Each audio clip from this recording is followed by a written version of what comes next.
राजस्थान विधानसभा में बजट पर चर्चा चल रही है और इसी चर्चा के बीच में पूर्व मंत्री यूनुस खान जी और निर्दलीय विधायक डीडवाना से यूनुस खान साहब ने ये साफ तौर पर आंकड़ों को लेकर सवाल उठाया है कि केंद्र सरकार की ओर से राजस्थान सरकार की इनकम और साथ साथ में अनुदान में भी कम कटौती हुई है। कुछ मंत्रियों के विभागों में जो पूर्व बजट में आवंटन था वो भी कटौती हुई है।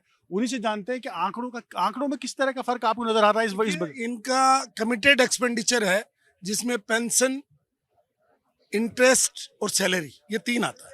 इन तीनों का इन्होंने अनुमान लगाया कि भाई हमारे यहाँ लगभग 1,68,000 करोड़ रुपए खर्च होगा और 2,05,000 करोड़ इनका लोन रिपेमेंट का खर्च होगा। तो इन आंकड़ों को अगर हम देखें और राज्य सरकार की खुद के राजस्व से जो आय है वो 1,62,000 करोड़ है और कमिटेड एक्सपेंडिचर 1,68,000 करोड़ है, तो इनके पास कैपिटल एक्सपेंडिचर के लिए पैसा नहीं बचा। और ये जब हम अध्ययन कर रहे थे तो इसमें विशेष रूप से सार्वजनिक निर्माण विभाग, चिकित्सा विभाग, आईटी और आपका खेल विभाग का कटौती सामने आई। तो मैंने ये देखा कि ये तीनों के मंत्री माननीय दिया कुमारी जी, माननीय गजेंद्र सिंह जी और माननीय राज्यवर्धन जी है, तो ये संयोग है या इस सरकार का प्रयोग है, मैंने ये कहा है। तो ये तीनों एक ही समाज से आते हैं और इनका कटौती करना राजस्थान में कहीं आग नहीं लगा दे, ये मैंने आज क्या की चीज आप सोच रहे हो, क्योंकि डबल इंजन की सरकार है। डबल इंजन की सरकार में तो इनको अनुदान इनका कम हुआ है। इनका सेंट्रल टैक्स में जो नया स्ट्रक्चर आ रहा है उसमें इनका टैक्सेशन मतलब जो इनका हिस्सा है वो भी कम हुआ है। तो अशोक गहलोत जी के टाइम में 2020-21 में 36,000 करोड़ अनुदान मिला था, इनको 22,000 करोड़ ही मिला है। तो ये जो 14,000 करोड़ रुपए कम मिले हैं तो ये डबल इंजन के सरकार के संकेत नहीं है। और इनके अब जो मतलब इनको केंद्रीय करों में जो इनका हिस्सा है वो भी कम आ रहा है। तो और फिर सेंट्रल स्पॉन्सर्ड स्कीम्स हैं उसमें भी इनको हिस्सा जमा कराना पड़ेगा।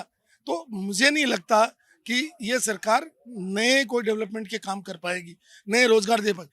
11,50,000 भर्तियां स्वीकृत हैं, वो सब भरी हुई हैं।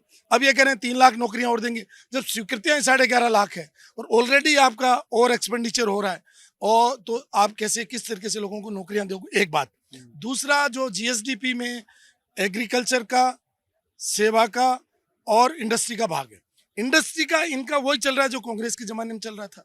तो अब ये मतलब जब इंडस्ट्री नहीं देंगे और इंडस्ट्री में जीएसडीपी का हिस्सा नहीं बढ़ेगा तो फिर आप ये जो बार बार नारे लगा रहे हो कि हम इंडस्ट्री से रोजगार देंगे तो कैसे दोगे, ये मतलब समझ के परे की बात है। तो ये प्रयोग या संयोग आपको इसको किस तरह से डबल इंजन सरकार में?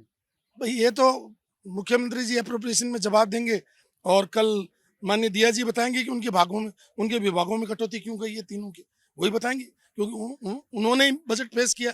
मेरे पास मैं तो ये आंकड़े जब मैं देख रहा था तो मेरे एकदम समझ में आया कि यार ये मतलब इन तीन विभागों, भाई माइनॉरिटी का तो कटौती करने का समझ में आता है कि भाई माइनॉरिटी तो तुष्टिकरण के नाम से ये काट देते हैं। मान लो इनको 450 करोड़ रुपए दिए थे पिछली बार, अब की 355 करोड़ रुपए दिए, लेकिन पीडब्ल्यूडी को 17,478 करोड़ दिए, उसकी जगह 14,862 करोड़ रुपए दिए। तो ये 3,000 करोड़ का जो नीचे आया है, और मतलब आप ये देखिए कि 1,000 करोड़ का चिकित्सा विभाग में नीचे आया और आईटी में मतलब लगभग 700 करोड़ का नीचे आया और युवा और खेल में लगभग आप ये मानिए 50 करोड़ का नीचे आया। तो ये कटौती क्यों की गई, इनके विभागों में क्यों गई है? तो आम आदमी सोच रहा है, मैं भी सोच रहा हूँ।